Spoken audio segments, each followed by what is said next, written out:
one of the oldest titles in the British royal family is the Duke of York, traditionally given to the second son of the ruling monarch. Being the youngest son, being the spare, is a really difficult role. There is no job spec.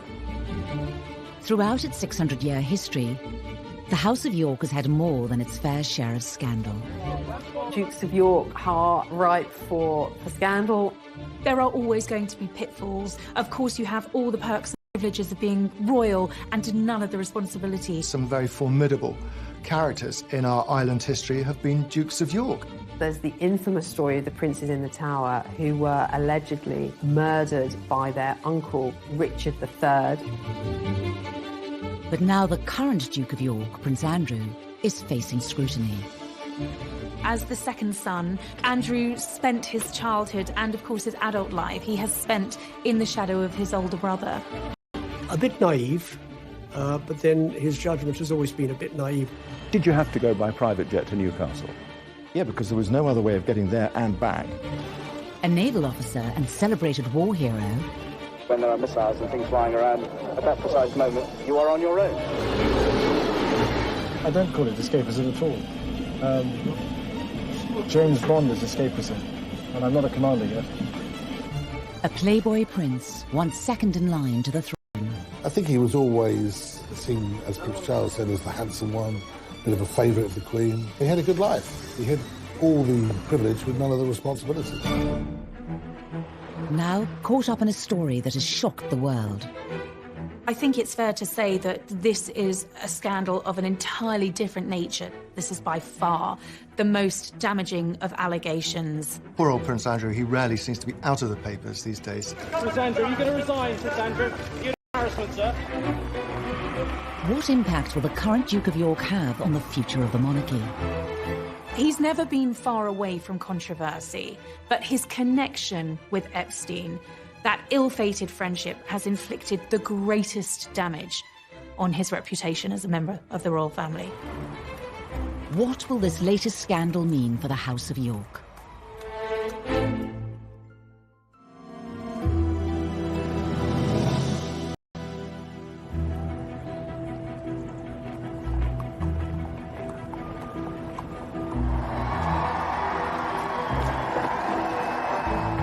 Within the Royal House of Windsor, there are several different titles traditionally bestowed by the monarch.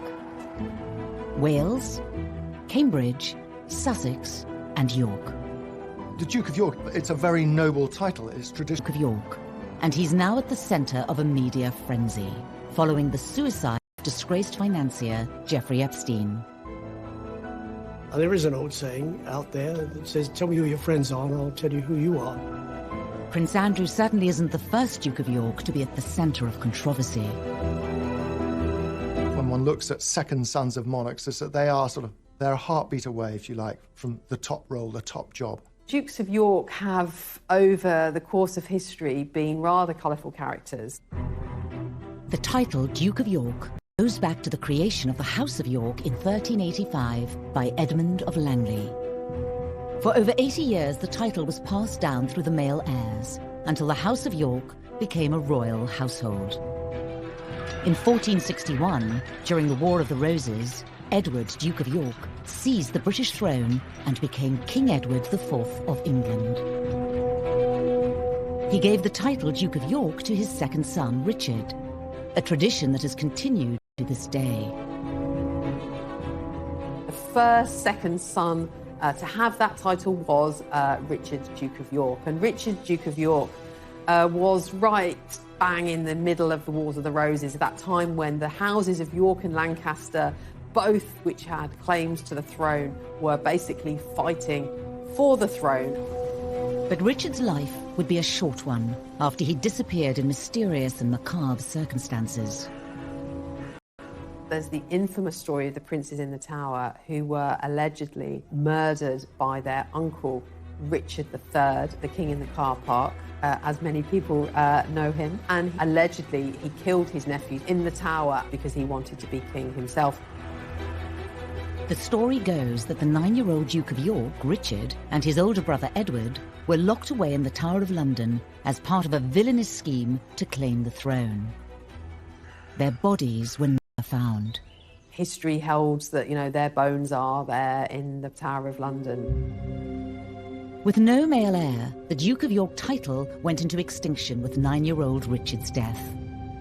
But just over a decade later, after a shift in the monarchy, the title was given to the next second son in line to the throne, a certain Henry Tudor.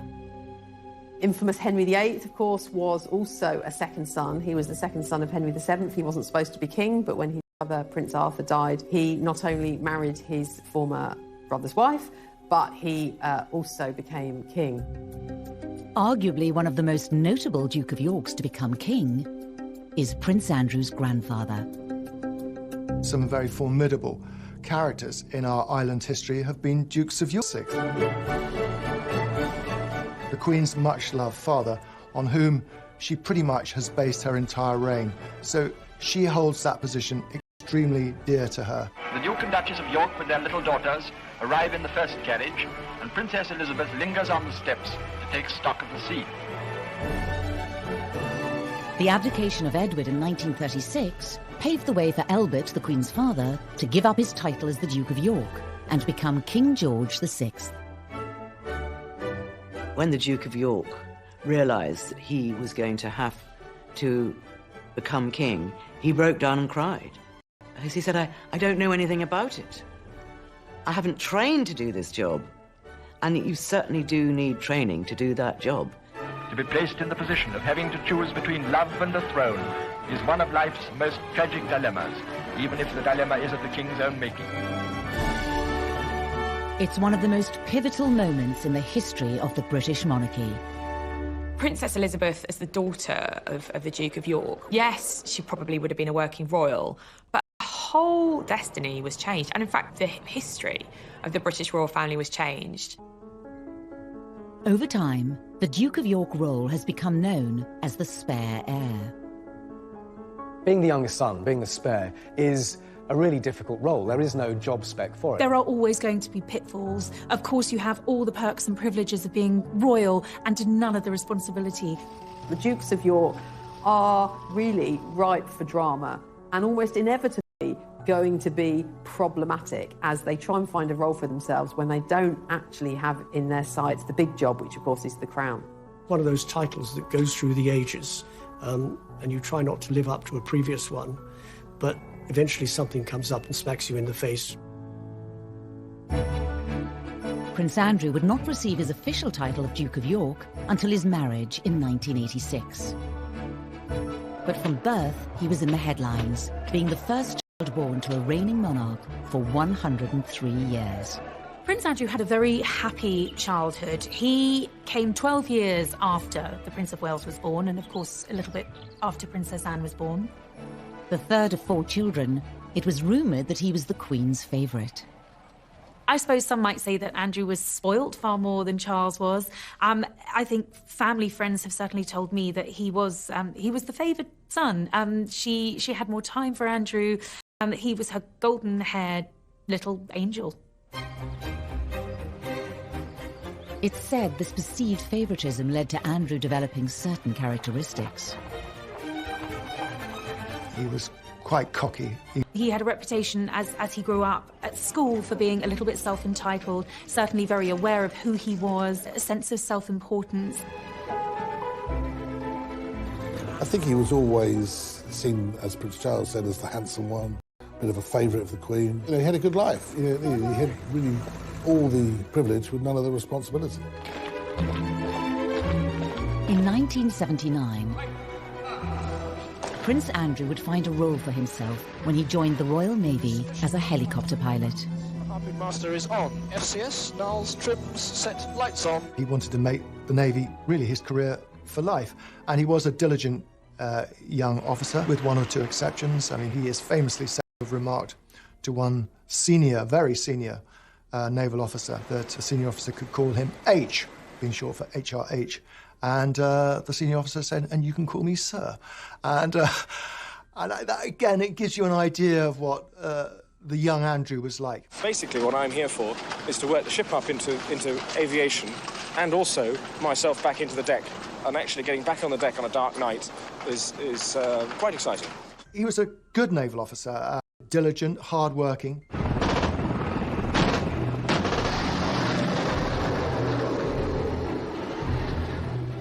Three years later, Prince Andrew was deployed into the heart of the Falklands War, despite Prime Minister Margaret Thatcher having doubts over a young, high-profile royal going into battle. He wasn't there as some sort of figurehead being tucked away from the action. He was in the middle of the action, flying Royal Navy helicopters as decoys sometimes. So very brave, very important, and clearly a very important moment in his life. Harnesses locked and tight to the back, please. The ruling monarch's second son fighting on the front line captured the headlines. At the time, you know, the Queen's second son to be involved in a military service in this high-profile war, the Falklands War, that, you know, was something that the whole country were very much glued to their television screens. I mean, this really was quite something, really, for a royal to be involved in this way. When the war ended in 1982, Prince Andrew returned to Portsmouth aboard HMS Invincible, and it was to a hero's welcome. I don't think anyone will forget the images of the war hero Prince coming back from the Falklands, you know, the golden boy of the royal family with the rose between his teeth, and being very much hailed a national hero. When you lie down on the deck and that moment when there are missiles and things flying around, at that precise moment, you're on your own. And that's all there is. At that point, his reputation was probably at its absolute peak. That was, you know, that was Andrew's all-time high. And this was absolutely amazing. It really was. After the Falklands War, you know, he was the golden boy of the British monarchy. Upon his return, the prince's love life would make front-page news. Andrew was blessed with the best looks of the young Windsors, and he liked girls. And girls seemed to like him. Most famously, he dated beautiful brunette actress Koo Stark. This was all quite titillating and exciting in terms of who Andrew was dating. And I think fueled that image of him being a bit of a playboy prince. For a long time, people thought they were incredibly well matched. She was a very sexy girl. She shared many interests that Andrew had. And she was sparky, but she knew how to behave, if you like, in royal circles. Andrew whisked Koo away to the Caribbean island Steep, under the alias Mr. and Mrs. Cambridge. She was even given the royal seal of approval. Their relationship was so close that Andrew introduced her to his mother. Well, of course, that sparked a frenzy of speculation in the press that an engagement announcement was just around the corner. The royal romance soon turned to scandal. Unfortunately for Andrew but particularly for Koo, she had a past. It turned out that, you know, not only was she an actress, but she'd actually appeared in some pretty risque movies, which really were the death knell of the relationship. We just embarked on the Diana years.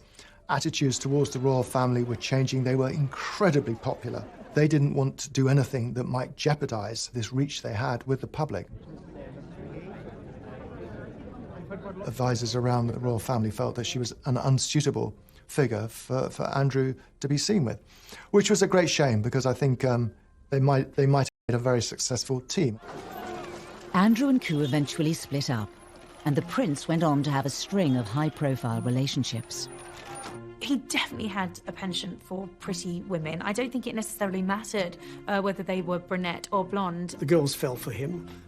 Quite a number of girls fell for him, and he had a succession of girlfriends, and in those days there weren't many royals around to write about, and Andrew was ripe for being written about. The media dubbed him Randy Andy. I think the Playboy image was rather good for the royal family. I think it gave them a dose of Hollywood glamour that they were lacking, and it was quite exciting. To some extent, the reputation, the sort of Playboy prince was deserved, but, you know, in the same way that, you know, young royal princes will be young royal princes. The press loved this. You could see that this was, you know, Andrew at his prime. By the mid-1980s, despite a reported Playboy lifestyle and front-page headlines, the future Duke of York was a popular member of the royal family. I think he was brought up to believe that he was terrible. Despite being the spare to the heir, he was going to make a success of this. How then did he become embroiled in one of the royal family's biggest scandals? Prince Andrew, are you resigning? I think Prince Andrew's friendship with Jeffrey Epstein has been one of the most damaging things to happen to the royal family within the last 30 or 40 years.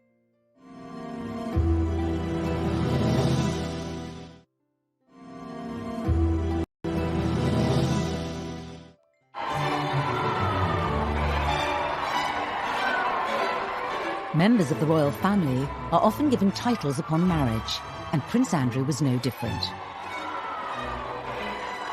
After marrying Sarah Ferguson in 1986, his mother, the Queen, bestowed on him the title Duke of York.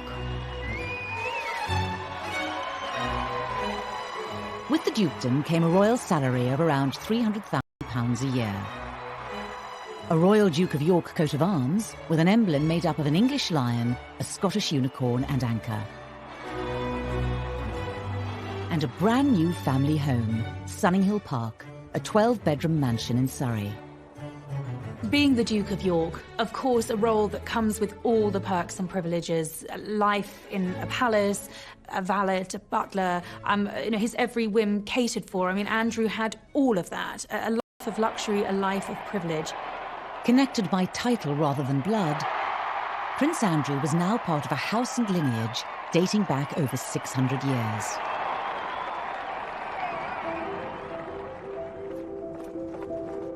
But his chapter as the Duke of York would not be free from scandal. In 1999, Prince Andrew was introduced to Jeffrey Epstein. This acquaintance would go on to result in one of the House of York's biggest controversies. Jeffrey Epstein was a multi-millionaire American hedge fund manager who socialized in the company of rich, powerful men and beautiful women. I think they became friends very quickly. Andrew has always been attracted to rich men and money, and Epstein was, by all accounts, a charismatic fellow. There's one thing in America that trumps cash. It's royalty. Epstein had the cash, Andrew had the cachet. And of course, Andrew was a real-life prince. Americans love British royalty. In 2008, Jeffrey Epstein was found guilty of procuring a person under the age of 18 for prostitution and went on to serve 13 months in prison. Prince Andrew's past meetings with Epstein before he was convicted were now under intense media scrutiny. Andrew would invite him to Balmoral, the Queen's private home at Balmoral, invited him shooting at Sandringham, the Queen's private home, and, was really kind of invited into the heart of British society. Many assumed that with Epstein having spent time behind bars, the Duke of York would cut all contact. What was so staggering was in 2011, after Epstein had been released from jail, Andrew was photographed walking with him. It was an extraordinary image, and the whole story and the scandal, if you like, about Andrew and his questionable tastes in friends really springs from that photograph. Andrew felt that he could still remain on amiable terms with Epstein. A bit naive, but then his judgment has always been a bit naive. It was around the time of Epstein's release that a photo of the Duke of York and Virginia Roberts, now Giuffre, appeared in the world's press. Although some close to the prince claimed it was a fake, and the story went quiet. 4 years later, things went from bad to worse for the Duke of York, when Virginia Roberts implicated him in the growing sex scandal. Virginia Roberts claimed she'd been essentially recruited as a very young girl by Epstein, and Prince Andrew had slept with her 3 times. Prince Andrew strenuously denied all allegations, and the accusations were later thrown out of court after the judge ruled them immaterial and impertinent. At the moment, these are allegations. Nothing has been proven, and in this country, you are innocent until proven guilty. Nonetheless, allegations of this nature are incredibly damaging. Did you recover from this, sir?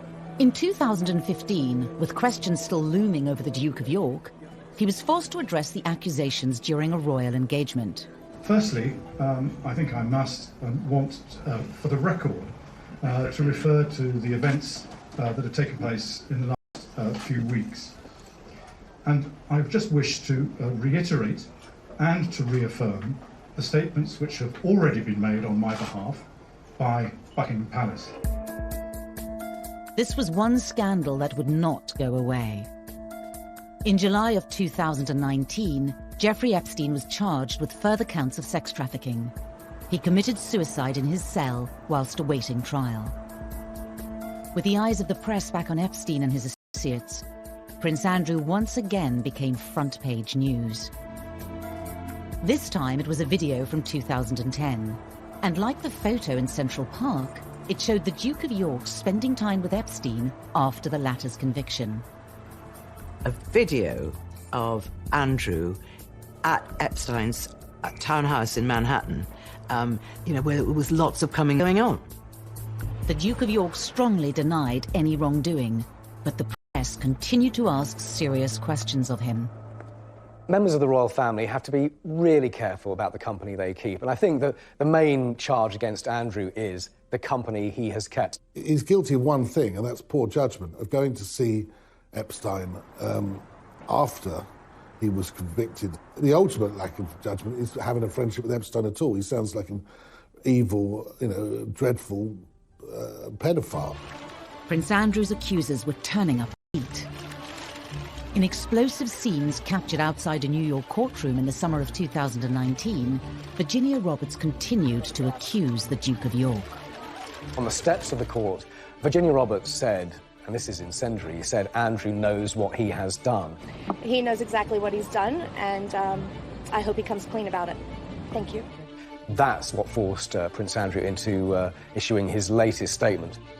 The Duke of York chose to clarify the facts around his relationship with Epstein by issuing a statement. As well as being appalled by the alleged crimes, Prince Andrew claimed that he only saw Epstein once or twice a year, and that he did not see, witness or suspect any behaviour of the sort that subsequently led to his arrest and conviction. I think he was trying to apologise. It just prolonged the story, made everything worse, and it raised a lot more questions. It does beg the question, well, why has it taken him 9 years to respond in the way he has? The photograph has been around and the allegations since before 2010. Why on earth didn't he say something then? In spite of the negativity in the press, Her Majesty the Queen has continued to stick by her son. He assured her of this the first time round in 2011, and he assured his mother then that she had nothing to worry about. I was told by a source very close to the family he has her full support, and after this news had broken, the Queen was pictured being driven to church in Scotland with her second son, smiling broadly for the camera.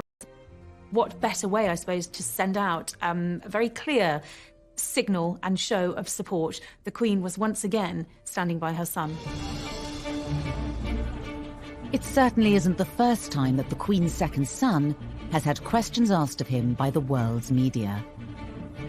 I think in royal circles there's a bit of a despairing and wringing of their hands because, this wasn't just a one-off. There has been so many questionable decisions that Andrew has made, and there's a sense of for goodness sake, when were you going to wise up? The comments that are made about an extravagant lifestyle and so forth. Is that fair? What is an extravagant lifestyle? Travelling by private jet?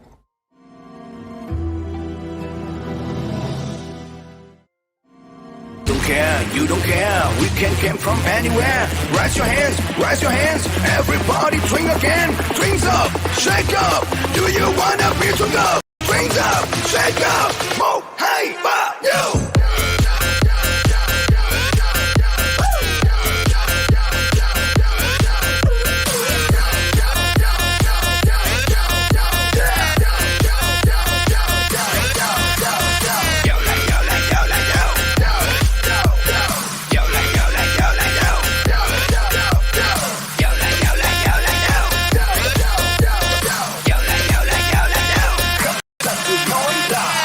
Ta là một gia đình là phải nhiệt tình để mà uống hết mình ta cùng nhau sắp sinh, vì bất khả ép bất khả tư, lừa được cũng ép sao ép cũng phải như.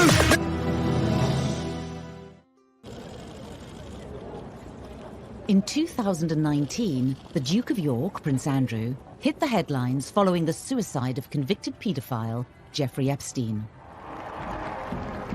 His association with Epstein was another controversy to add to the growing list that has plagued the House of York. Prince Andrew is not the first Duke of York to be mired in controversy, but I certainly think the Epstein allegations are perhaps some of the more serious in the history of Dukes of York. But this latest scandal isn't Prince Andrew's first brush with the press. In 2001, Prince Andrew stepped down from his military position in the Navy to take on a parliamentary role as the British Trade Ambassador. There was always the question of what next for the Duke, and this ticked all of the boxes. Andrew was determined to make a success of being trade envoy, and I think as an ambassador for Great Britain, certainly in those early days of that role, I think he did quite a good job. I mean, he certainly had pulling power. You would hear MPs saying that he was the greatest asset for Britain in terms of trade and industry, because frankly, you get a call saying, would you like to meet Prince Andrew, the Duke of York? Yes. Prince Andrew's royal profile opened many doors for British trade. Pretty impressive, 6,000 jobs and £1 billion worth of investment. I mean, that's not something to be sniffed at, is it? It isn't. And what's really encouraging about that is that that's gone into about 931 starting and scaling businesses, and 97% of those 931 are still operating today, and they're still growing. But some also feel that the Duke of York's new job came with other perks. Every June, every royal correspondent goes to Buckingham Palace to look through the royal accounts, and we all go straight to the travel document, because that's the one we all understand. How much the royal train costs, how much those private flights are costing. And year after year, he would be at the top of the list. Or in what used to be known as a Queen's Flight aircraft, and he'd do the business on behalf of British Trade International, and then he'd go off and get the golf clubs out the boot of the plane and go off and play golf. The Duke of York's frequent travel and mode of transport quickly garnered him yet another nickname. Air Miles Andy was a nickname which refused to shift for many, many years. He was stung by the nickname because he thought it was slightly insulting to him, as though he was just sort of gallivanting around the world, having fun, whereas his argument was, look, he's there on official business. He's doing what the government asked him to do. One year in particular, Prince Andrew cost the British taxpayer over £500,000. This was seen as not on. And quite frankly, it wasn't on. It's not the sort of things you do. If you go out and you're there doing a job of work on behalf of UK PLC, you do the job of work, you come home. If you want to go and play golf, and you make your own arrangements, get on an aeroplane and pay for the fare yourself and fly off. And unfortunately, he didn't do that. The Duke of York agreed to a one-to-one television interview. I am not doing this, as it were, for my own good. I am not getting any return for this. This is all done on behalf of the UK. It's not done on my behalf. If I was doing it, I wouldn't, as it were, allocate my time in this way. Can I ask you, as I inevitably must, about the criticism that is sometimes, even often, levelled at you in this job? The comments that are made about an extravagant lifestyle and so forth. Is that fair? What is an extravagant lifestyle? Travelling by private jet, using helicopters when you could take a train? But it is again, it is the maximisation of my time for the best value for money, and that's the way that and I'm not the one that makes those decisions. In truth, it became quite a problematic role for Andrew. I think he frequently found himself having to defend himself, having to defend the flights that he was racking up. That became an issue. That became more of the story than Andrew representing Britain overseas, and that was a problem. Did you have to go by private jet to Newcastle? Yeah, because there was no other way of getting there and back, bearing in mind from what I was doing before and what I was doing afterwards. On top of the alleged travel perks, Andrew continued to be in the headlines. Once again, it was because of the company he was keeping. It was the meeting with the Gaddafis where I think eyebrows were raised. He entertained the ousted former president of Tunisia at Buckingham Palace. The fact that Andrew went out to foster these questionable relationships, offshore billions, was incredibly appealing to Andrew. He's not good at picking his associates. He's not good at picking his, I won't say friends, but acquaintances. Bottom line, he's grown up in palaces and castles. He's the son of the Queen. He is used to a certain sort of lifestyle. So guess what? He mixes with people who have that similar sort of jet-set lifestyle. Andrew has perhaps been rather naive and not really perhaps understood the kind of, at least the optics of some of what he has done. I think Andrew felt that he had this official role as trade envoy for the UK government and was doing a great job. He's very thin-skinned, and he takes any kind of criticism extremely personally and angrily, in fact. The press continued to question the Duke's suitability for the trade envoy role. I think the press became less supportive over the years. I think he was on the receiving end of quite a lot of criticism. Was it unfair? I would argue not, because I think some of the decisions Andrew made were bad decisions. Some of the business affiliations were not clever. It was at this moment, with huge pressure mounting on Prince Andrew's job, that the photo with Jeffrey Epstein in Central Park was released, sealing the trade ambassador's fate. He mixed business with pleasure, and if you're going to mix business with pleasure, be very careful about the pleasure that you mix with, and he wasn't. There was MPs who had described Andrew as the most glittering asset for Britain overseas. That was when those MPs then turned on the Duke and said, he's got to go. This is untenable. In 2011, Prince Andrew stepped down from his role as trade ambassador. I think that actually he felt it wasn't guilty of anything, but it was undermining his position as a trade ambassador and embarrassing the Queen and the Queen's government. And I think he felt it would be best if he just stepped aside at that time. And I think that it probably stopped the continual onslaught in the media, and that's probably what was needed. How are you today, sir? Within the Royal House of York, it's not just the Duke who has received negative publicity. By his side for many years was the Duchess of York, Sarah Ferguson, who was no stranger herself to scandal and controversy. Sarah has a very contagious personality. Andrew was very much drawn to her. It was the ultimate royal fairy tale in many ways, and then it all came unstuck.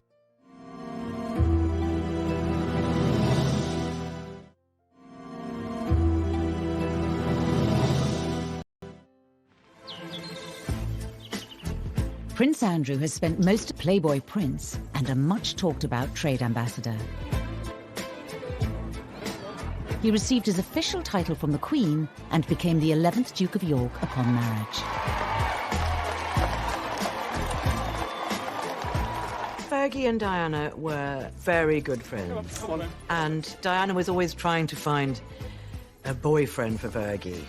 And she came up with the idea of Andrew. Sarah Ferguson was typical jolly hockey sticks, daughter of an army officer, a polo player, skiing all over the Alps in the winter. She was always going to be an interesting addition to the royal family.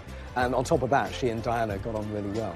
Every June, when attending Royal Ascot, the Queen has a house party at Windsor Castle. And on this occasion, Diana invited Fergie, as she was known, with her freckles and hair and outgoing, bubbly humour. And she and Andrew apparently got on extremely well, so much so that they were feeding each other profiteroles from the dining room table. It was at lunch, wasn't it? Yes. We were made to sit next door to each other at lunch at Ascot. Yes, and you made me eat chocolate profiteroles, which I didn't want to eat at all. I then didn't have it, so I got hit. The Queen was delighted. She has always really enjoyed Fergie's company. Fergie's a horsewoman. She loves dogs, she loves country life, and she's fun. She's a really special girl, and the Queen absolutely adored her. Before long, the couple had announced their engagement. Could I ask you then, Miss Ferguson, do you remember what he said? Absolutely. But I'm not telling you. There would have been a sigh of relief that Randy Andy's days of hitting the nightclubs were over. I mean, this was really the height of popularity for the royal family, the wedding of Charles and Diana, William and Harry being born, and then it was Andrew and Fergie. The press were hugely interested in Andrew and Sarah. They were tactile, they were loving, they were everything that Charles and Diana weren't. They were a great story. In 1986, just 5 months after becoming engaged, the pair married at Westminster Abbey. Prince Andrew and Sarah Ferguson became the Duke and Duchess of York. I think what was so exciting for the press during this period of those royal marriages was that for the first time they had the original Fab Four. You know, you had Andrew and Fergie, Charles and Di, these two very glamorous women. They were out there on the world stage. And I think at that period, you know, the future was very sunny and very bright for the royal family. The couple were whisked away on royal tours of Canada and North America, where the Duchess made quite an impression.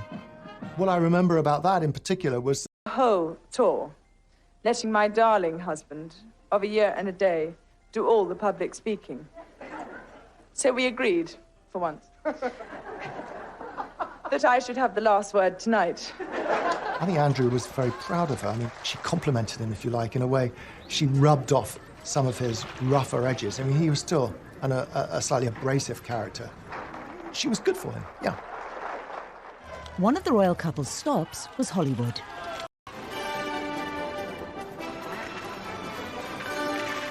I was on the royal tour when they were in Los Angeles, and they were a huge success. Everybody loved them. At last, I have the turn to talk. All these men around here. Love you! I'll see you later. Fergie appeared in different little outfits and had different bows in her hair, and it was all quite over the top. I'm so amazed by Los Angeles and the welcome that you've given us and me. But I never forget that the only reason I'm here is because I'm married to the Duke of York. There was a big reception and all the sort of LA crowd, and Fergie and Andrew really did well there. By 1990, the couple had welcomed 2 children, Beatrice and Eugenie. But cracks were beginning to form in the marriage. Fergie was finding life at the palace extremely difficult. She was being criticised hugely at this stage of her life. She didn't have Prince Andrew at her side because he was away doing his naval duties. So things just really started to break down. Captain. Good evening, sir. It's Red 30 Ranger, 6 miles. As well as the royal tours, Prince Andrew was still serving as a naval officer, spending more and more time away from his family. Captain Roger, yes, thank you very much. As a commanding officer, you can, on occasions, get extremely lonely and isolated if you're not careful. It's terrible. I mean, you're going away and leaving what you love behind. It's a fantastic job. All 3 services is a fantastic job for a single man. It's getting less and less so for a married man. I don't call it escapism at all. James Bond is escapism, and I'm not a commander yet. Sarah was basically a single mother at home with raising 2 children, and it put a huge strain on the relationship. The couple's marriage was under intense media scrutiny. Rumours of affairs began to circulate in the press. Fergie was already taught that the marriage was in great difficulty. She felt neglected by her own husband. She was being given a really hard time by the press. I think she was incredibly vulnerable. Speculation continued for months until the Duke and Duchess of York were forced to make an announcement. When Andrew and Sarah announced their separation in early 1992, very rapidly she was seen to be involved with a man who was euphemistically described as her financial advisor. A royal separation was only the start of the controversy for the Duke and Duchess of York, after now infamous photos of Sarah Ferguson were released in the media. I was with John Bryan the night the pictures appeared in one of the tabloid newspapers, and I'd gone to his flat with the Daily Mirror, and he phoned Fergie, and I could hear him talking to her, and you know, he's saying it's bad, it's worse than we thought. They've managed to get pictures of her on a sunbed, and she was having her toes sucked by her financial advisor. These pictures were compromising, they were embarrassing, you know, shameful for Fergie. Things quickly worse for the Duchess of York. Poor Fergie, the following day, she had to go down to breakfast at Balmoral Castle, where all the papers were all laid out, as they always are every day, on a sideboard, and she had to sit there, and sort of the humiliation must have been awful for her. She fled Balmoral in tears, and she didn't return for a very long time. Sarah Ferguson was really cast to the outer darkness. It was the final nail in the coffin for Andrew and Sarah. The Duke and Duchess of York's relationship troubles were publicised the world over. Combined with other royal scandals, 1992 would prove to be a year that would haunt the Queen. It has turned out to be an annus horribilis. I suspect that I'm not alone in thinking it so. The 1990s was a series of disasters, 1992 being the worst year in terms of royal breakups. 3 royal marriages, 3 of the Queen's children separated in 1992. Princess Anne divorced, Andrew and Fergie separated, Charles and Diana separated. Not only were her children's marriages deteriorating, but they were being played out in the press in the most lavish, spectacular fashion. It culminated in that famous speech that she gave in which she described 1992 as her annus horribilis, her horrible year, her worst year, if you like. 4 years later, Sarah Ferguson and Prince Andrew finally divorced. Although no longer considered a royal, she was allowed to retain her title as the end to the media frenzy circulating the House of York. You know, Diana took millions from her divorce with Charles. Fergie took pretty much nothing. So Fergie is constantly chasing her tail and running out of money, and so she goes to more and more desperate means.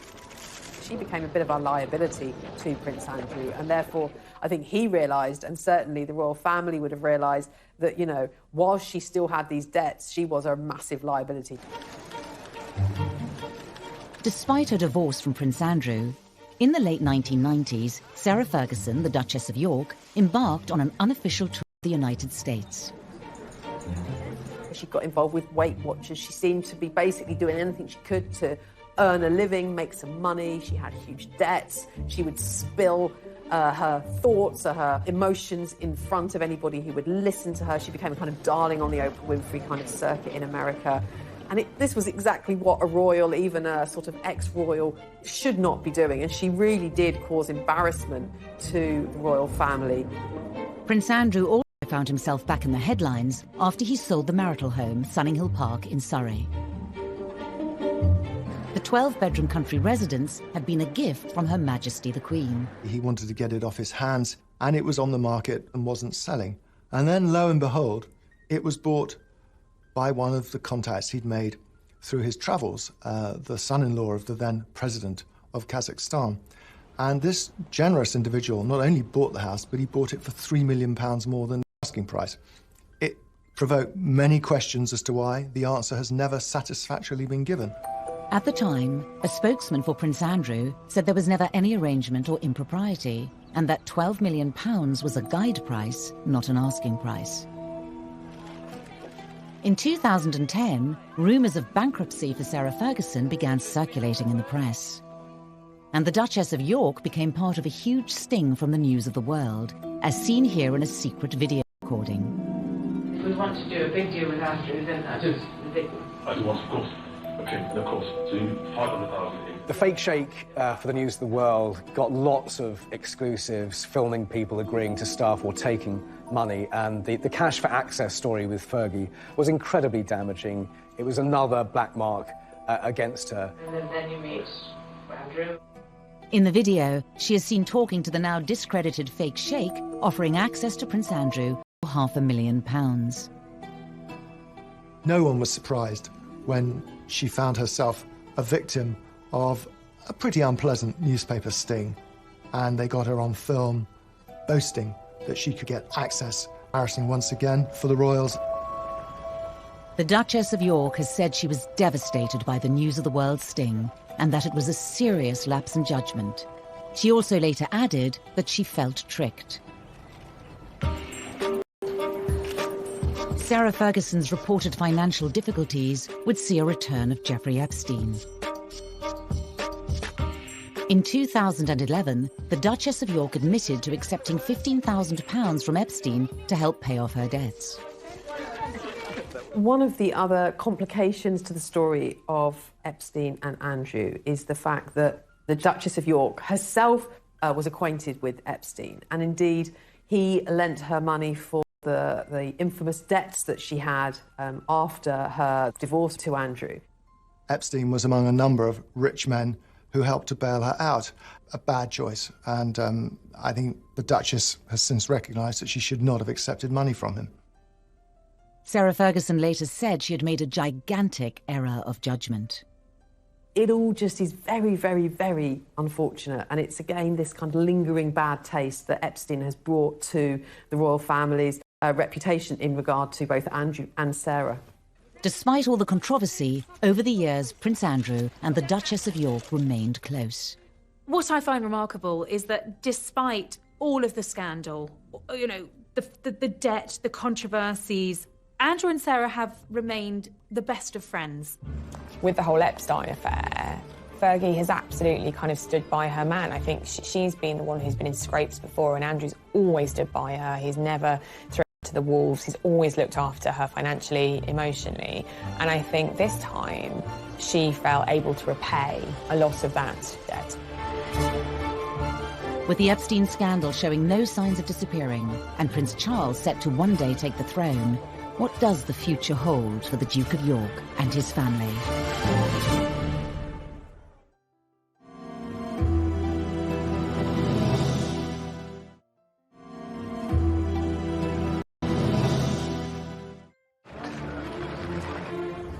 Over the years, the House of York has been embroiled in damaging scandals, none more so than the association with disgraced financier Jeffrey Epstein. I think that Andrew's judgment is probably clouded partly by the life he's led, his upbringing. He's been protected from the world. And royal insiders say that the whole affair has impacted Andrew's relationship with his older brother Charles, who as future king will have ultimate say over the future of the British monarchy and Andrew's role. My understanding from a source very close photographed walking in Central Park, his advice to his brother was to leave that relationship well alone. It was a relationship that I think had worried Charles from quite an early stage, but that picture was really the nail in the coffin for Charles. It was when he said to his brother, stay away from this. But of course, that advice came a little too late. Could the scandals of Prince Andrew lead to the marginalisation of the House of York? There is a battle going on right now behind the railings of royal palaces about the future size of the British monarchy, about slimming it down, about getting rid of the minor royals from the public funding and so on. There was a glimpse of the new potential slimmed-down monarchy at the Queen's Diamond Jubilee in 2012. The Duke of York and his two daughters, Princesses Beatrice and Eugenie, were noticeably absent, further fueling speculation that Prince Charles was beginning to sideline the House of York. Andrew and his family not being invited to appear on the balcony at Buckingham Palace for the Queen's Jubilee was really significant because it was a real statement of intent by Prince Charles. This was the future of the royal family. William, Harry, Kate, Charles, Camilla, the Queen. Andrew and Eugenie and Beatrice were nowhere to be seen. And Andrew very much felt the snub, but Charles was proclaiming it very publicly by saying this is the current monarch, this is the future monarch, and this is the future of the royal family in a very, very public way. And it was like, no, Andrew. It's the Magnificent Seven, as they then were. That's Charles's vision of a modern monarchy. It's not a balcony stuffed full of 20 or 30 people. Andrew's not stupid. He's noticed that, and he is absolutely campaigning for a future role, a bigger role for Eugenie and Beatrice. Now this has provoked an enormous conflict, largely between Prince Andrew and his brother Prince Charles. It's Charles who is driving this idea of a slimmed-down monarchy, and it has been from Charles's side of the argument that Beatrice and Eugenie should perhaps be pushed out of the limelight. As well as criticism levelled at the Duke and Duchess of York, their daughters, Princesses Beatrice and Eugenie, have also over the years been criticised by the press. In particular, their cost to the taxpayer. As royal princesses, they'd had full-time wraparound royal protection. Royal protection, armed police officers, is a very expensive business. It's a necessity for frontline members of the royal family, but when the public began to question the costs involved in security were particularly about Beatrice. On exotic holidays, why should we pay police protection? Which is quite right. It's like, well, why are we paying for this when she's not going to be a future working royal? And so Andrew, under a lot of public scrutiny, was forced to pay for it himself. He was not very happy. Money was stopped in 2000. 11 to pay for all these police protection officers for both girls, and then they lost the sovereign grant, which meant they would not get money paid out of the sovereign's purse because they weren't going to do royal duties. It was decided that the working members of the royal family would be limited to the 4 children of the Queen and then Charles's children, the heirs' children, because it was decided that we didn't want to have too big a reign on the sovereign grant. But Andrew wanted both his daughters to be working royals. I think he wanted the status for them.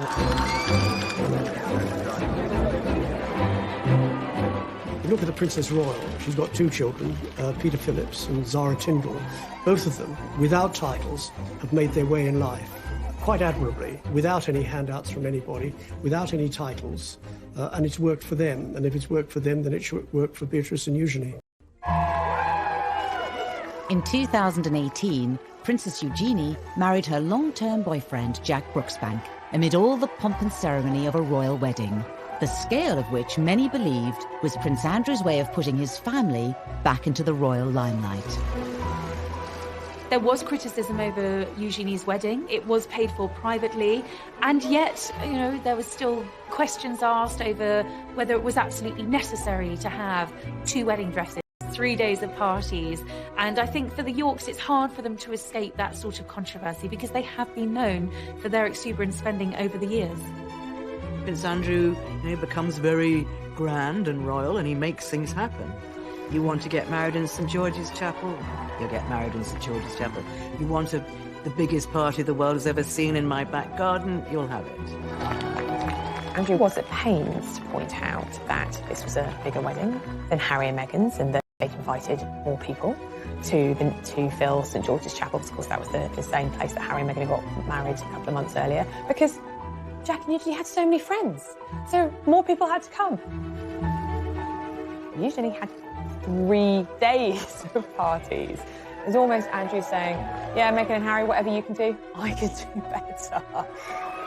And with Beatrice's recent engagement to Italian property tycoon Edoardo Mapelli Mozzi, speculation regarding... And it was rumoured in the press that Prince Andrew was keen for his daughter's husbands to have royal titles, something the Duke of York denied.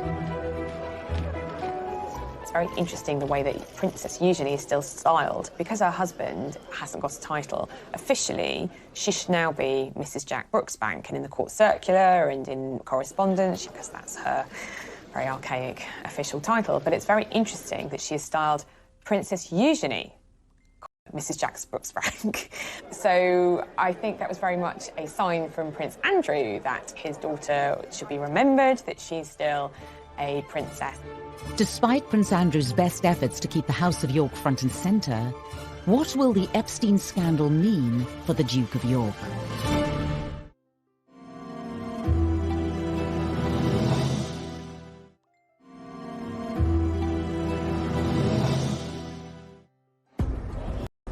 In the summer of 2019, fresh revelations in the Epstein scandal emerged, once again threatening to engulf the Duke of York. Did you recover from this, sir?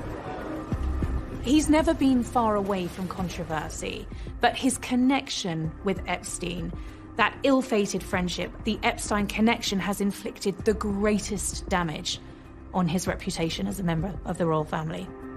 In July, federal prosecutors filed new charges and once again arrested Jeffrey Epstein. Prince Andrew's continued friendship with Epstein was once more called into question. Previously unseen footage of Prince Andrew in Epstein's Manhattan townhouse appeared in the media. Although it had sort of slept dormant for 4 or 5 years, it burst on the scene again.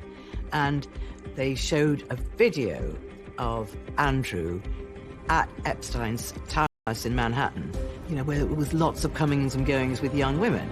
So the world is saying, how could he not have known what was going on? This has been a very turbulent summer for the royal family. Buckingham Palace has gone into firefighting mode. They're defending the Duke of York against the most serious allegations to plague him in his royal career.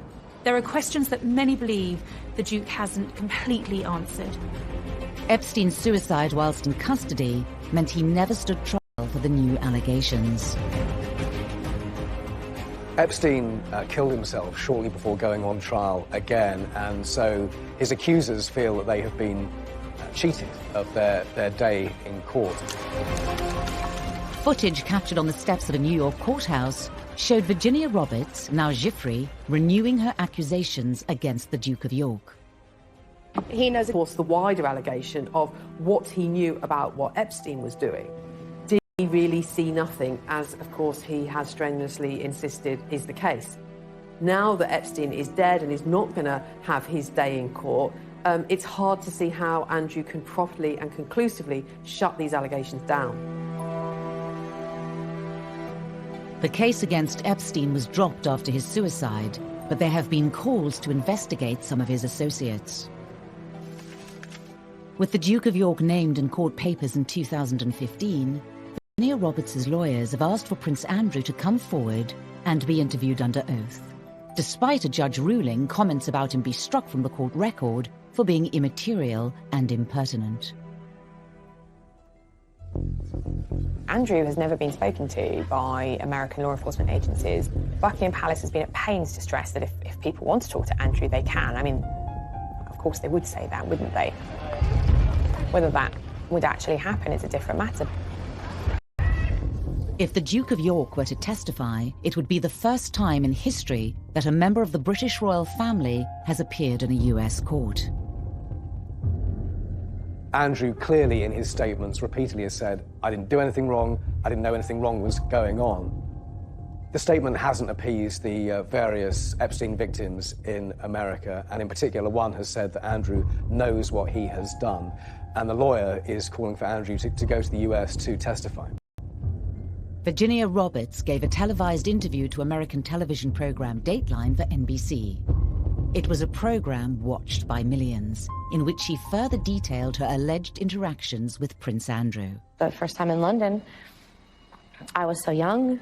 Keelan woke me up in the morning and said, "You're going to meet a prince today." I didn't know at that point that I was going to be trafficked. This is not a trial by the media. It is an investigation. And it is not up to newspapers to point fingers. It's not up to newspapers to put him on trial. It is up to the Americans, as and when they have a case.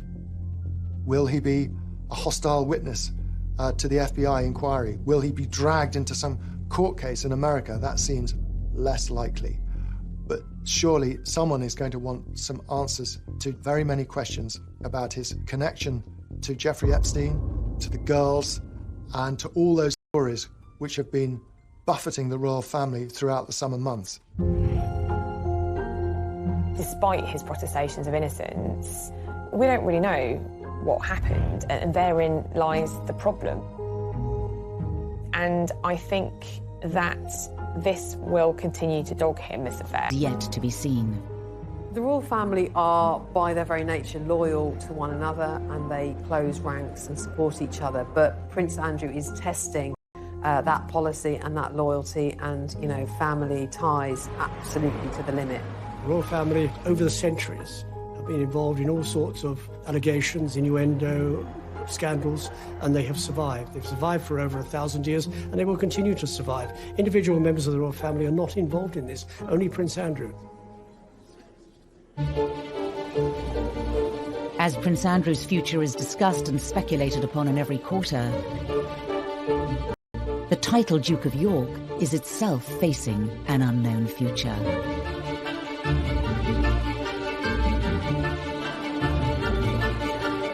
Because Prince Andrew has no male heirs, the title is due to end. But Andrew has only 2 daughters, and as things stand at the moment, as I understand it, the title will go into abeyance or die with him, if you like. And then it'll be up to another monarch, Prince William, who has 2 sons, and he could give his son, Louis, the title Duke of York when he comes to the throne. Currently 8th in line to the throne, questions remain over Prince Andrew's future and that of the royal house of York. His diary is having to be cleared because of the continued speculation, and it's really unsure and uncertain quite what's going to happen next in terms of how Andrew's going to rebuild what is now a very tarnished reputation. He's never going to get rid of this stigma. But it doesn't mean he can't live with it. It doesn't mean he can't go on, but it will always be there now. There is talk that he might withdraw completely from royal life. But he can't disappear completely. He's a member of the royal family. He cannot resign from the royal family. He is still Prince Charles's brother and the Queen's favourite son. This is very damaging for the reputation of the Duke of York.